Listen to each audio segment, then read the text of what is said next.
The attack on the Second Amendment is stronger than ever before, with many small actions that are just going unnoticed, because a lot of times the administrative branch of the government can make little tiny moves without being noticed, some of which have devastating consequences.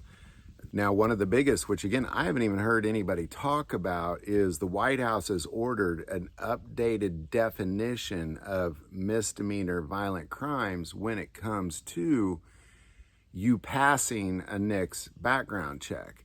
Now, what does this mean? Well, of course, if you're a violent felon, you're not going to pass a NICS background check.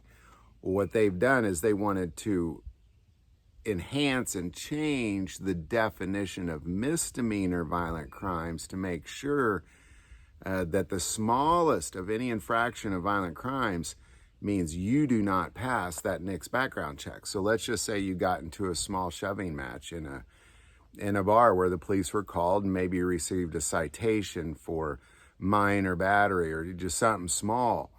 This is going to then, that little moment in time, according to the new White House regulations, again, is and I'll put that link below. Don't take my word for it. I'll put the link to the White House's gun plan below.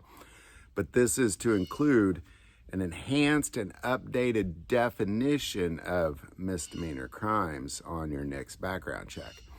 This is a big problem because obviously, according to your Second Amendment rights, that should not exclude you from owning a firearm. But according to these new regulations, you may be running into trouble. And, you know, when I talk about things like background checks, and oftentimes what I'll see in the comments below is people say, well, I didn't pass a background check. I don't even know why.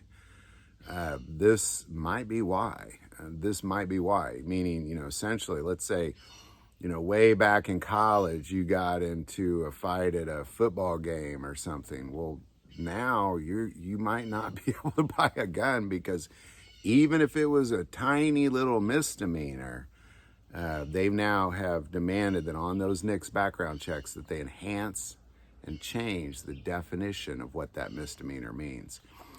Any insights you might have on that, definitely put it in the comments below. If you've been running into trouble, please put that in the comments below as well. I'd love to kind of see what that's beginning to look like. If you like this video, click like and subscribe. Feel called to support this channel with Patreon. That link is also below. But the most important part of this channel is we take prayer requests. So please don't ever hesitate to send that in. Thank you for watching this episode of God, Family, and Guns. And as always, love God, love your family, and love guns.